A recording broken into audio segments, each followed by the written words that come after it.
berapa kira-kira menteri gitu yang dalam tanda kutip siap untuk mundur gitu atau ninggalin Jokowi? Semalam itu saya coba otak atik ya. Yang pertama itu yang tadi 3 kita udah dua ya, kita udah sebut 2. Kemudian yang hampir pasti ya Pak Mahfud kan. Kemudian menteri-menteri PDI Perjuangan 5, ya 8. Menteri PKB 2, 10. Menteri P3 saya enggak masukkan karena Menteri P3 Bappenas ini kan udah berlawanan dengan pengurus P3 sekarang.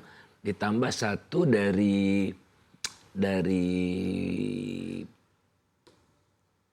Nasdem.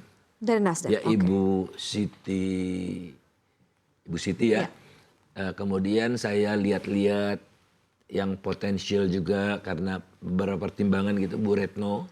Bu Retno, Pak Tasrif. Pak Tasrif, lupa lah tapi kira-kira 15. Itu banyak dan itu juga lumayan memegang tonggak perekonomian juga di Indonesia gitu ya.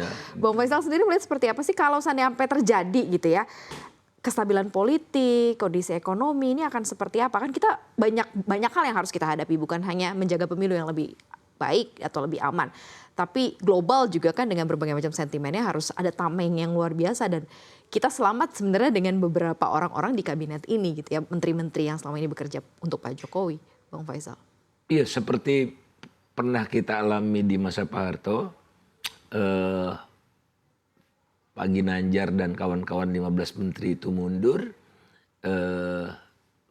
Beberapa hari waktu kemudian Pak Hartonya mundur juga karena dia udah, ya saya mau kerja bagaimana lagi gitu kan. Kemudian Pak Habibie masuk dalam hitungan hari, lantas Pak Habibie besoknya mengumumkan kabinet yang baru.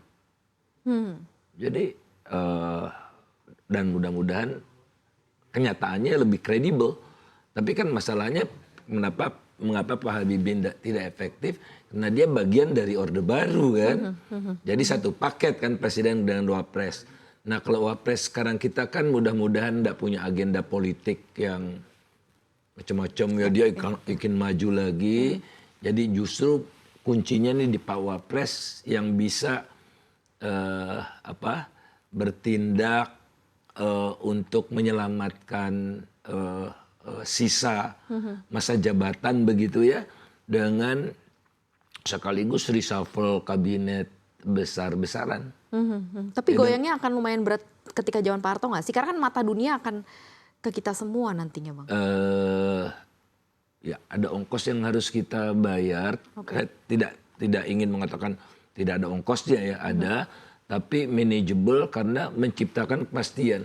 Karena kalau rezim Pak Jokowi ini berlanjut, kan sudah dari berbagai analisis akademisi lah jangan politik, Pak Jokowi ini kan bisa dikatakan gagal menjaga konstitusi, gagal memperkuat otonomi daerah, gagal menurunkan korupsi. Ada keberhasilannya harus diakui. Nah, kegagalan yang diwariskan, ya, kegagalan yang diwariskan akan menimbulkan bencana yang lebih besar, gitu loh.